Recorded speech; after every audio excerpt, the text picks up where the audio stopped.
और राइट, तो case three हमारा आ गया, when price of inferior good falls. अब हमें ये अच्छे से पता है कि इंफीरियर गुड जो है वो इस्तेमाल करने से लिविंग स्टैंडर्ड में कोई इजाफा नहीं होता। तो और लो क्वालिटी अगर ये आइटम्स हैं तो इनमें जो इनकम इफेक्ट होता है वो नेगेटिव होता है। सिर्फ यही फर्क है नॉर्मल गुड के केस में, क्योंकि सब्स्टिट्यूशन फैक्ट उसमें भी नेगेटिव होता है, इसमें भी नेगेटिव होता है। इनकम फैक्ट उधर पॉजिटिव होता है, इधर इनकम फैक्ट जो है वो नेगेटिव होता है। लेकिन एक चीज जो आपने जहन में रखनी है यहाँ पर, और वो है कि जो यहाँ पर सब्स्टिट्यूशन इफेक्ट है, it will be greater than income fact. ये आपने जरूर बात याद रखनी है, और मैं इसको एड्रेस भी करूंगा कि ऐसा क्यों होता है। लेकिन अभी आपने ये बात ध्यान में रखनी है, क्यों? क्योंकि आगे हम केस पढ़ेंगे गिफन गुड्स का भी। तो गिफन गुड्स में और इंफीरियर गुड्स में फर्क यही है कि इसमें सब्स्टिट्यूशन फैक्ट ज्यादा बड़ा होता है इनकम फैक्ट से, और उसमें इनकम फैक्ट ज्यादा बड़ा होता है सब्स्टिट्यूशन फैक्ट से। तो ये मेन डिफरेंस है इसका। बाकी और क्या डिफरेंसेस है वो मैं जरूर बात करूंगा जब गिफन गुड्स पे पहुंचेंगे। तो अभी हम इसको कवर करते हैं, और इस कंडीशन को आपने जेन में रखना है, और इसको मैं क्लियर करूंगा जब हम गिवन गुड्स को साथ पढ़ेंगे। तो फिर बताऊंगा कि इधर सब्स्टिट्यूशन फैक्ट क्यों ज्यादा होता है, और गिवन गुड्स में इनकम फैक्ट क्यों ज्यादा बड़ा होता है सब्स्टिट्यूशन फैक्ट से। और उसके, और ये हमें क्यों जेन में रखना है, क्योंकि डायग्राम में हमें इसको शो भी करना है। अच्छा, और क्योंकि जो गिवन गुड्स होती है ना वो एक्चुअली एक किस्म की इंफीरियर गुड्स ही होती हैं, लेकिन फर्क क्या है कि वो उसमें इनकम फैक्ट ज्यादा बड़ा होता है। क्यों होता है हम उस पर भी बात करेंगे। अच्छा, अब मैं अगर डायग्राम ड्रॉ करता हूँ कि इंफीरियर गुड जो है ना, अगर उनकी प्राइस फॉल करती है, लेट्स सी कि मैं इसको यहाँ बना पाता हूँ या मुझे वही पेंट ही इस्तेमाल करना पड़ेगा।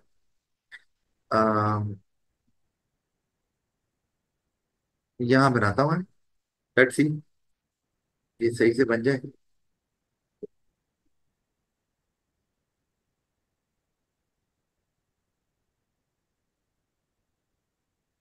ठीक है जी। अच्छा, अब हम यहाँ पर ये वाई, अगर वाई ना भी लें तो चलेगा, एक्स हम ले रहे हैं, और एक्स हम कंसिडर कर रहे हैं कि वो इंफीरियर गुड है।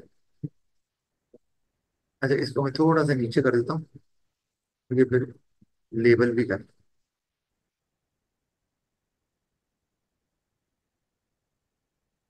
Inferior good. और यहाँ हम कह रहे हैं प्राइस ऑफ एक्स जो है वो फॉल कर रही है, ये हम केस ही कर रहे हैं ना। हाँ, प्राइस ऑफ एक्स फॉल कर रही है, और यहाँ पर जो एक्स है वो एक इंफीरियर गुड है। तो हम इसमें पहले, अब जो प्राइस एक्स फॉल करने का केस है हमारा, तो हम ये एक बजट लाइन बना लेते हैं। और ये हमारी ओरिजिनल बजट लाइन है, और हम लेट से कि एक यहाँ पे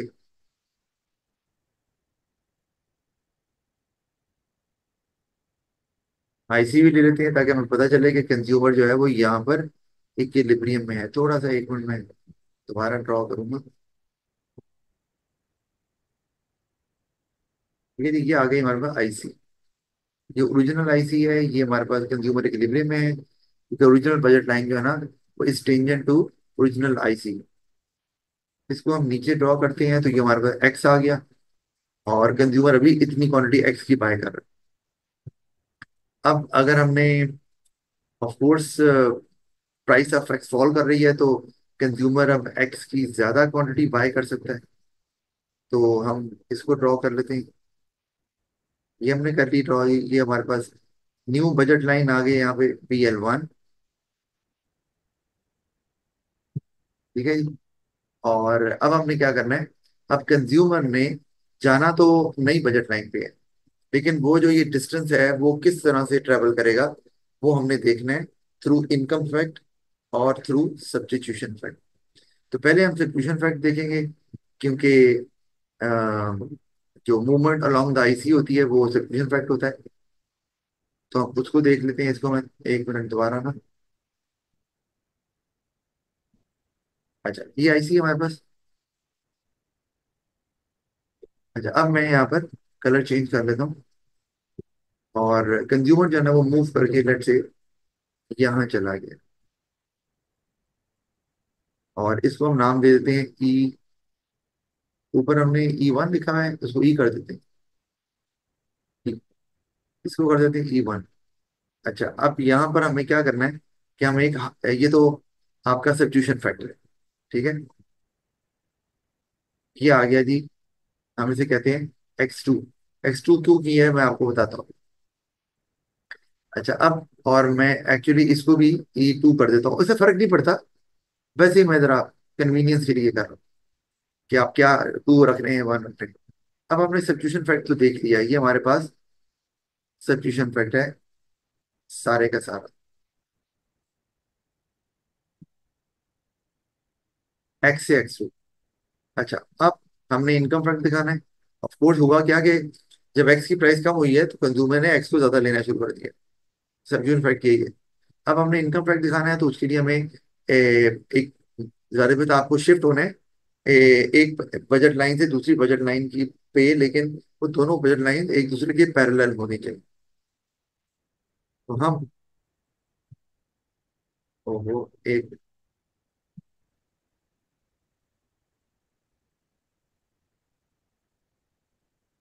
भाई नहीं लग रही थी। अच्छा, खैर कोई बात नहीं, अभी लग जाएगी एक आध दफा, करने देना, कंट्रोल में नहीं आ रहा मेरे।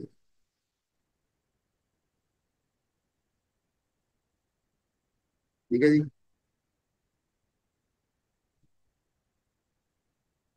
अच्छा, ये हमने बजट लाइन बनाई है जो कि नई बजट लाइन के पैरेलल है, और E2 पे टेंजेंट बना रही है।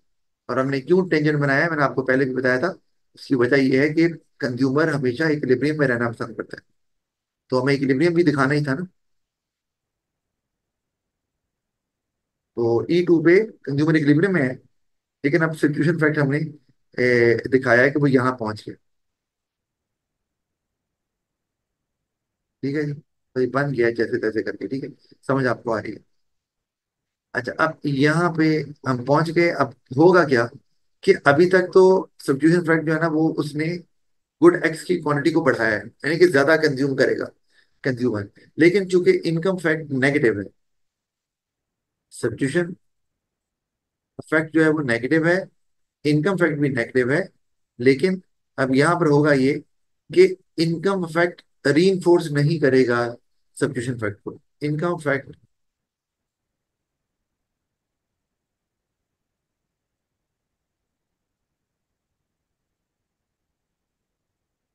अपोजेस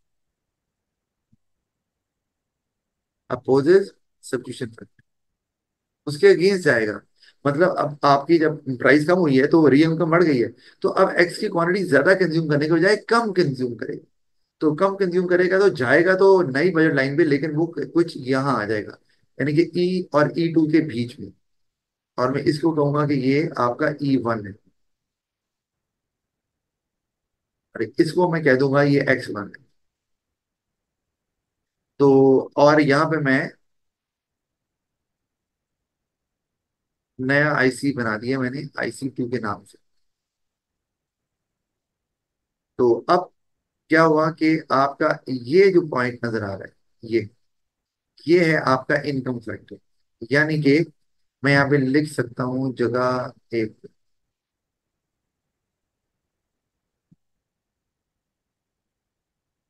ये जो एरिया है ये इनकम, यानी कि मैं क्लैरिटी से अगर बताऊं तो सब्स्टिट्यूशन फैक्ट जो है वो आपका एक्स से X2 है, और आपका जो इनकम फैक्ट है वो है आपका X1 से X2, या X2 से X1, जैसे भी कहते हैं। चले X2 से X1 कह देते हैं, क्योंकि वो पीछे को जा रहा है ना।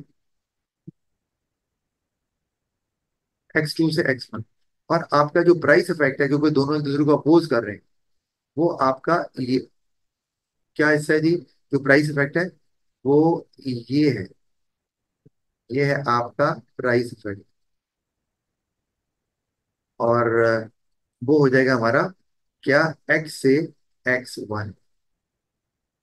तो सब्स्टिट्यूशन इफेक्ट जो है वो हमें क्लियरली नजर आ रहा है कि वो इनकम इफेक्ट से बड़ा है।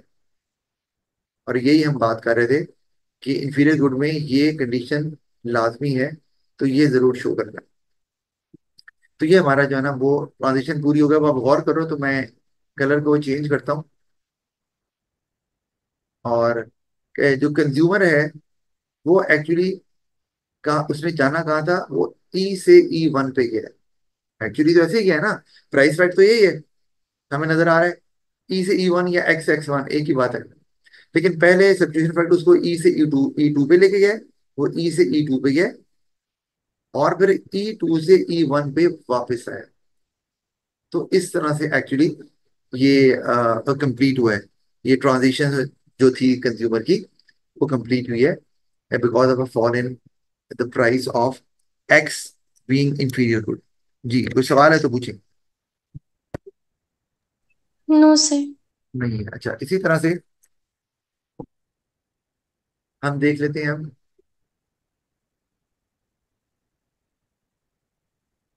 कि जब एक्स जो है उसकी प्राइस बढ़ जाती है। अब तो इजी हो गया, आप भी जेन में आपके आ सकता है। प्राइस ऑफ एक्स जो है वो राइज करती है, और ये एक्स जो है वो इंफीरियर गुड। तो यहाँ पर भी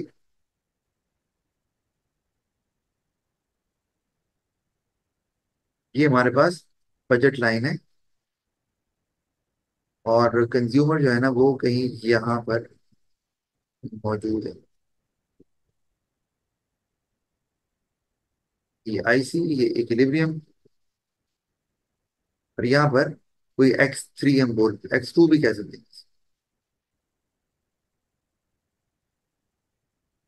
और अब जो है वो प्राइस ऑफ एक्स जो है फॉल कर गई है, तो बजट लाइन ऑफ कोर्स नीचे हो जाएगा, कुछ ज्यादा ही क्लोज हो गई है। अच्छा, अब ये हमारे पास नई बजट लाइन आ गई है PL1।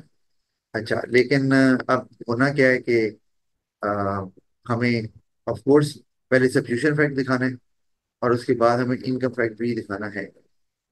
तो इसको मुझे थोड़ा सा चेंज करना पड़ेगा। ये ना, ये भी आईसी का इतना अच्छा नहीं बन रहा।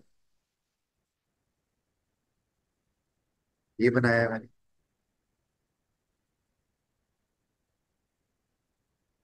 चलें, कुछ तो बन गया। PL1। अच्छा, अब हम क्या करेंगे कि कंज्यूमर जो है, चूंकि प्राइस बढ़ रही है, तो वो एक्स को छोड़ के दूसरी गुड लेना चाहेगा। लेट से वो वाई गुड है यहाँ। तो वो यहाँ पे आ, ये इसको हम ऐसा करते हैं, E2 कर देते हैं इसे। हम E कर देते हैं, और इसको मैं नीचे ड्रॉ करता हूँ। तो ये आ गया एक्स। तो अब कंज्यूमर पहुंच गया ई पे, लेकिन अब हमें इनकम फैक्ट दिखाना है। तो ये सारे का सारा जो है, ये सब्स्टिट्यूशन फैक्ट। सब्स्टिट्यूशन फैक्ट हमारे पास आ गया एक्स से X2। या हम चलें, चूंकि E2 से ई की तरफ जा रहे हैं, तो हम इसको X2 से एक्स ही कर लेते हैं। अच्छा, पर हमें तो डिस्टेंस दिखाना है। अच्छा, अब इनकम फैक्ट दिखाना है, तो अब हमें वही हाइपोथेटिकल बजट लाइन बनानी है, इमेजिनरी बजट लाइन। तो वो हम अब बनाते हैं।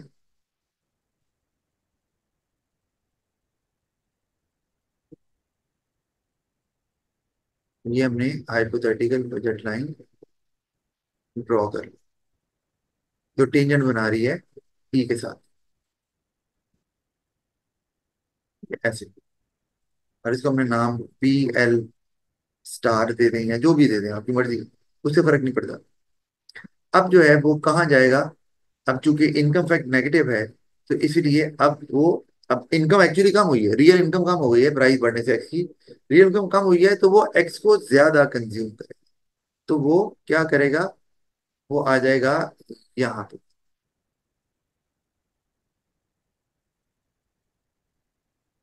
और ये हमारे पास एक एक और आईसी आ गया, IC1, और इसको हम नाम देते हैं E1,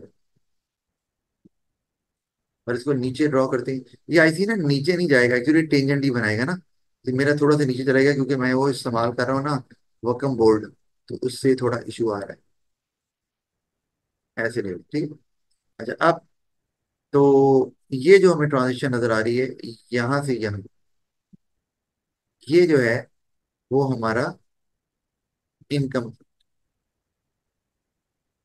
और प्राइस इफेक्ट क्या है? प्राइस इफेक्ट जो है वो हमारे पास ये बच रहा है, this is the price effect. तो सब्स्टिट्यूशन फैक्ट हमने देख लिया, हमारे पास बीच में फिर इनकम फैक्ट आ गया, वो है हमारे पास एक्स। अच्छा, बीच में मैंने लिखा नहीं X1, ठीक है ना, ये X1 है। अच्छा, तो वो आ गया, एक्स से X1 इनकम फैक्ट है, और फिर हमारे पास प्राइस फैक्ट है जो कि X2 से X1 तक है। और यहाँ पर भी हमें क्लियरली नजर आ रहा है कि जो सब्स्टिट्यूशन फैक्ट है वो इनकम फैक्ट से ज्यादा है।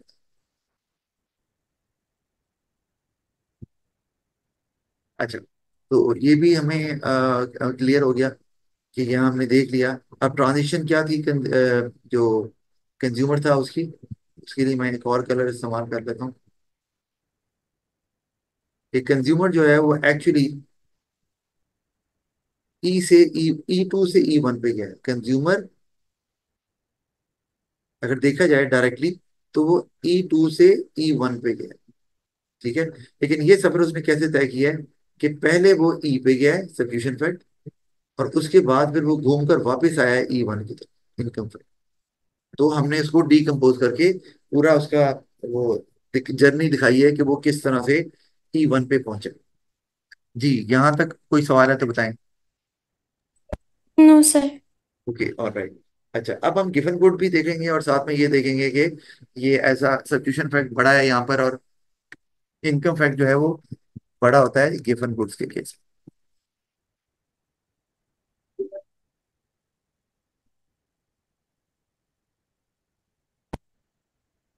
इसी पे हम बना लेते हैं, कोशिश करते हैं ताकि टाइम हमारा बच जाए।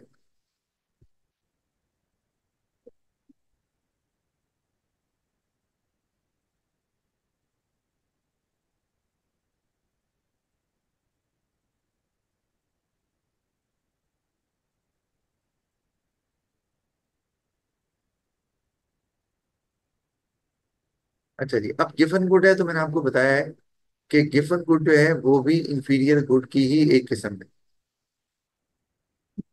लेकिन उसमें इनकम फैक्ट जो है वो ज्यादा बड़ा होता है सब्स्टिट्यूशन इफेक्ट से।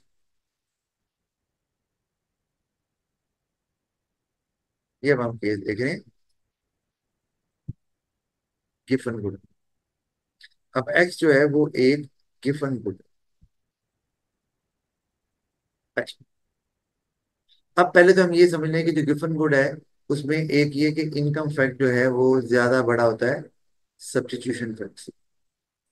अब इसके रीजन भी देख लें।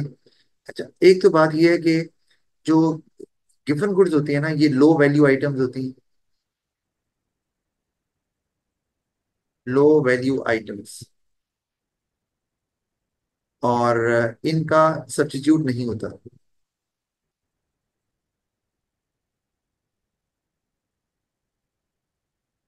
No substitute. अच्छा, अब जैसे मैं एग्जांपल देता हूं, मैं यहाँ पे लिखता हूँ for example rice, bread, wheat. अच्छा, ये नेसेसिटीज है ना, बिल्कुल नेसेसिटीज है। और गिवन गुड क्यों कहला रही हैं? इसलिए क्योंकि इनका सब्स्टिट्यूट थोड़ी है, ये सस्ती होती हैं, गरीब भी इस्तेमाल कर रहा है, अमीर भी इस्तेमाल कर रहा है, जिंदा रहने के लिए भी जरूरी है, इनका सब्स्टिट्यूट भी नहीं है हमारे पास। और ये कि इनकी प्राइस चूंकि बहुत कम होती है, और ऑफकोर्स वो तो इसलिए सेट भी गवर्नमेंट ही करती है, प्राइस कम होती है, तो होता ये है कि जब प्राइस इसकी बढ़ जाती है, जरा इमेजिन करें अब, जब गिवन गुड्स की प्राइस में इजाफा हो जाता है तो होता ये है कि आपकी रियल इनकम बढ़ गई, ठीक है। तो अब ये तो आपको लेनी है, तो अब आप अब अगर बढ़ गई ये प्राइस तो आपने, आप इसको और क्यों ले रहे हैं? क्योंकि आप दूसरी कोई और चीज तो ले ही नहीं सकते, क्योंकि प्राइस बढ़ने के बावजूद भी मैंने ये, अच्छा इसमें ना एक चीज और मैं बताता चलूं कि इसमें मैंने ना ऊपर आपको भी डिमांड कर्व की डेरिवेशन नहीं बताई थी, किसमें, वो इंफीरियर गुड की, तो वो मैं पहले आपको ना यहाँ पे बता दूं, फिर मैं गिवन गुड पे भी आता हूँ, मैं भूल गया था डेरिवेशन, क्योंकि हमने नॉर्मल गुड की भी की है ना। सर तो हमने जो असल नॉर्मल चीज गुड। यही है, वो क्या कि इंफीरियर गुड के केस में,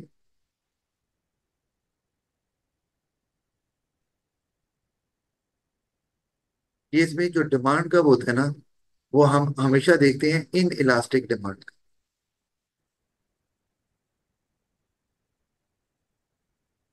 ठीक है, तो आप बना सकते हैं उसमें कि डिमांड का कुछ ऐसा होगा कि प्राइस में तो चेंज आ रहा है काफी सिग्निफिकेंट, लेकिन उतना चेंज हमें डिमांड में आता हुआ नजर नहीं आ रहा। और उसकी वजह क्या है? उसकी वजह है कि वही जो मैंने आपको बताया है, सब्स्टिट्यूशन और इनकम फैक्टर, वो चूंकि दोनों एक दूसरे के ऑपोजिट जाते हैं, तो प्राइस के कम होने से डिमांड बढ़ती जरूर है। ठीक है, और वो किस वजह से बढ़ती है? वो बढ़ती है सब्स्टिट्यूशन इफेक्ट की वजह से, जो कि सपोर्ट कर रहा है डिमांड को बढ़ाने में। ठीक है, सपोर्ट कर रहा है पॉजिटिव। मैं खैर पॉजिटिव तो नहीं होता ना, ये मैं हमने कहा, आप कंफ्यूज ना दो। सब्स्टिट्यूशन इफेक्ट जो है वो सपोर्ट्स, लेकिन इनकम इफेक्ट जो होता है ना, वो अपोजेज। तो जारी बात है, एक फोर्स जो है वो अपोज कर रही है, एक फोर्स जो है वो सपोर्ट कर रही है, तो ऑफ कोर्स जो नेट इफेक्ट है वो उतना नहीं आएगा जितना कि आना चाहिए। तो जो डिमांड बढ़ती है वो सब्स्टिट्यूशन इफेक्ट की वजह से बढ़ रही है, लेकिन उतनी ही नहीं बढ़ रही है। हम ऐसे ले लो आप कि अगर प्राइस जो है वो 10 से लेट से 5 हो गई है, तो आपकी जो डिमांड थी, एग्जाम्पल दे रहा हूँ, आपकी जो डिमांड थी वो लेट से 5 थी, और उसको 10 होना था। ठीक है, तो सब्स्टिट्यूशन इफेक्ट ने तो सपोर्ट किया, उसको 10 पे ले गई। ठीक है, ये है बिकॉज ऑफ सब्स्टिट्यूशन इफेक्ट। लेकिन चूंकि इनकम इफेक्ट भी बीच में था, ये तो उसको ले गई 10 पे। लेकिन चूंकि इनकम इफेक्ट भी बीच में था, तो उससे क्या हुआ कि वो 10 से प्राइस, अच्छा उल्टा चलता हूँ,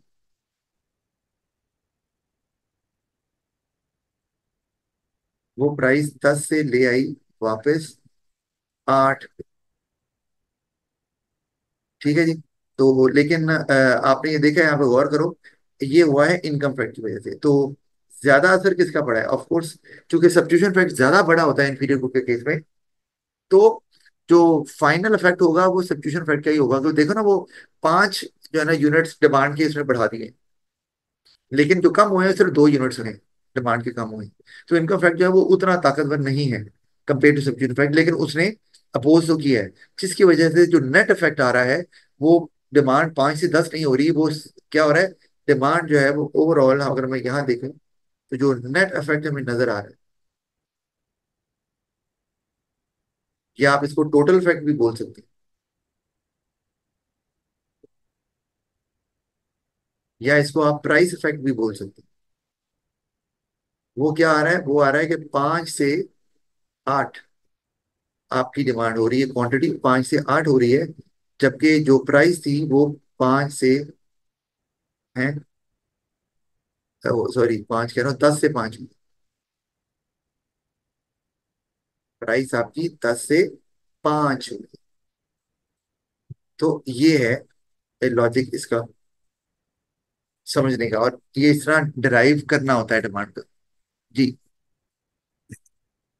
आपको समझ आ गया ये? जी सर, ये समझ आ गया। और सर प्लीज एक दफा नॉर्मल गुड का भी बता देंगे कि वो किस तरह होता है। अच्छा ओके, वो भी बता देता हूँ। शायद मैंने, हाँ, लास्ट टाइम नहीं बताया, वो भी बताता हूँ। लेकिन ये मैंने अभी जो बनाया, ये है प्राइस कम हो रही है, वैसे तो दोनों आप कर सकते हैं। डायग्राम में तो मैंने दोनों दिखाया है इसमें, कि प्राइस कम भी हो रही है, ज्यादा भी हो रही है, डिमांड भी कम भी हो रही है, ज्यादा भी हो रही है। तो इसी में आप जो है वो, ये तो प्राइस कम होने का है ना, तो प्राइस ज्यादा होने का भी इसके अंदर आ जाता है, कि आप इसी तरह ले लें कि अगर प्राइस जो है वो बढ़ रही है, तो ऑफ कोर्स डिमांड ने कम होना है, क्योंकि सब्स्टिट्यूशन फैक्ट ज्यादा बढ़ा है। तो हम इसी में, इसमें भी ले लेते हैं कि अगर प्राइस जो है वो लेट से 2 से 4 हो गई है, तो डिमांड जो है वो एक्चुअली हम करते हैं वो 10 थी, और वो 10 से 8 हुई है, कम हुई है, लेकिन उतनी कम नहीं हुई जितनी के प्राइस में इजाफा हुआ है। ये हमें नजर आ रहा है। हम इलास्टिसिटी भी देख सकते हैं, तो हमें नजर आएगा कि इसकी जो इलास्टिसिटी निकलेगी वो लेस देन 1 होगी। बहरहाल वो एएस में आपने किया हुआ है। और इसलिए डिमांड जो है ना वो इन इलास्टिक है, यानी कि यहाँ पर जो पीईडी है वो लेस देन 1 है। अच्छा, तो अब ये क्यों ऐसे हुआ, ये तो मैंने ना आपको टोटल फैक्ट दिखा दिए। ये टोटल प्राइस इफेक्ट है। और ये यहाँ पहुंचे कैसे? वो इस तरह पहुंचे कि पहले डिमांड जो थी वो सब्स्टिट्यूशन फैक्ट की वजह से 10 से 5 पे चली गई। ये हुआ है बिकॉज ऑफ सब्स्टिट्यूशन फैक्ट।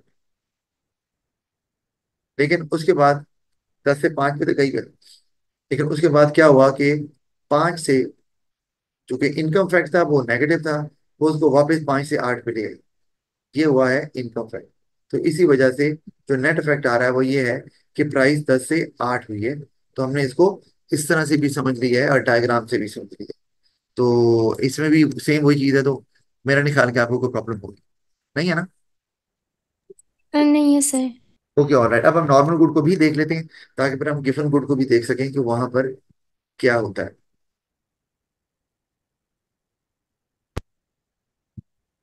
तो इसको यहीं पे हम कर लेते हैं।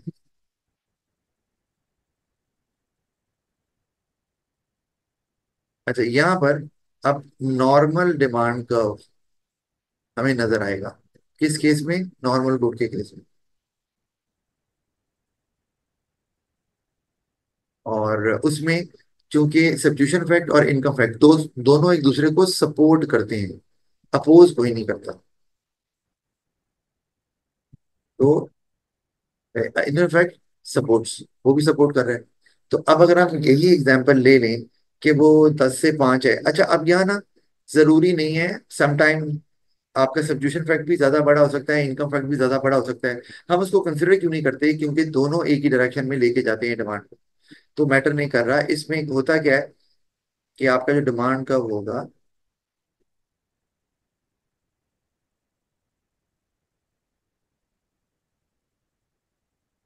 वो कुछ इस तरह से है।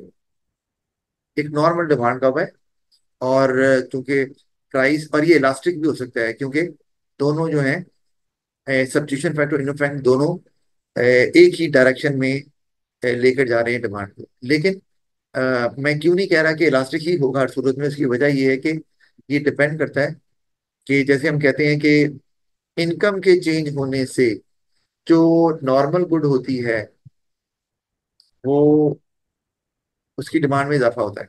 ठीक है। और सब्स्टिट्यूशन फैक्ट भी यही कहता है कि प्राइस कम होने से, अगर नॉर्मल गुड की प्राइस कम हो रही है तो उसकी डिमांड में इजाफा होगा। लेकिन सब्जेक्ट फैक्ट में कितना चेंज आएगा, इनकम फैक्ट में कितना चेंज आएगा, ये कहना जरा मुश्किल है। और ये डिपेंड करता है किसी भी प्रोडक्ट के ऊपर। अच्छा, अब के वो हमने पढ़ा भी हुआ है कि वो उसमें कंपटीशन ज्यादा है कि नहीं है, आप उसकी स्पेंडिंग को पोस्टपोन कर सकते हैं कि नहीं कर सकते हैं, आपकी इनकम का कितना हिस्सा वो लेकर जा रही है वगैरह वगैरह। तो उस पर डिपेंड करता है कि वो इलास्टिक होगी कि नहीं। लेकिन हम इसमें जो इंफीरियर गुड है वो तो लाजमी तौर पर इन इलास्टिक उसकी डिमांड होगी। नॉर्मल गुड केस में ऐसा नहीं है, क्योंकि दोनों सपोर्ट ही कर रहे हैं इसके अंदर। तो हम इसमें दिखाएंगे नहीं कि ये इन इलास्टिक है, ये इलास्टिक है। एक नॉर्मल डिमांड का हमने बना दिया है, और ये दिखाएंगे कि वो एक दूसरे को सपोर्ट ही कर रहे हैं, एक ही डायरेक्शन में लेके जा रहे हैं। और इसी में अगर मैं लगे हाथों अगर इंफीरियर गुड भी बता दूं तो ज्यादा बेहतर है, पहले ही बता देता हूँ। डायग्राम फिर हम साथ में भी बना लेंगे, या इनफैक्ट चलें फिर हम डायग्राम पहले बनाते हैं, उसके बाद ही इसको देखते हैं कि क्या होता है। जी, आपका सवाल है तो पूछ लें। सर ये तो क्लियर है। एक मेरा इंफीरियर गुड के वाले से सवाल है कि जो आपने बताया था कि प्राइस ज्यादा होगी तो इनकम इफेक्ट जो वो अपोज करता है, तो सर वो इसीलिए करता है क्योंकि वो इंफीरियर गुड है, तो रियल इनकम डिक्रीज होगी तो उसकी डिमांड इंक्रीज होगी। ये है वजह, यही है बिल्कुल। ये है कि आपकी रियल इनकम बढ़ी है तो आप तो लिविंग स्टैंडर्ड बढ़ाना चाहेंगे ना। तो आप अगर रियल इनकम बढ़ रही है तो आप एक इंफीरियर चीज क्यों लेंगे? आप तो नॉर्मल गुड की तरफ आएंगे अपने लिविंग स्टैंडर्ड को बढ़ाने के लिए। ऐसे ही है ना? जी सर। जी, बिल्कुल सही लॉजिक आपका। अच्छा, अब हम चलते हैं जी गिवन गुड की तरफ। इसको मैं एक मिनट, ये चलिए इसको रिमूव मैं कर ही देता हूँ। इतना भी कुछ नहीं है, ज्यादा नहीं बना हुआ।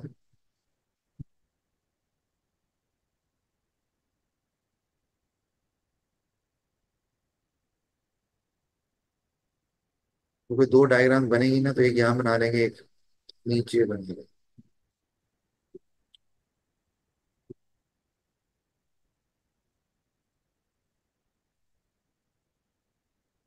अच्छा, अब गिफन गुड के केस में ऐसे है। अच्छा, गिफन गुड का केस ना हम फिर ऐसा करते हैं, इसको कल पे ही रख लेते हैं, क्योंकि मुझे नजर आ गया सेशन एक्सपायर हो रहा है। और कल हम ये खत्म करके तो टॉपिक हमारा पूरा हो जाएगा। और फिर इसके फिर आपको मैं एमसीक्यू और क्वेश्चन भी भेज दूंगा। तो अभी ये कंप्लीट नहीं होगा, तो बेहतर है कि वन गो में ही करें। तो अगली क्लास में इसको हम कंप्लीट कर लेते हैं।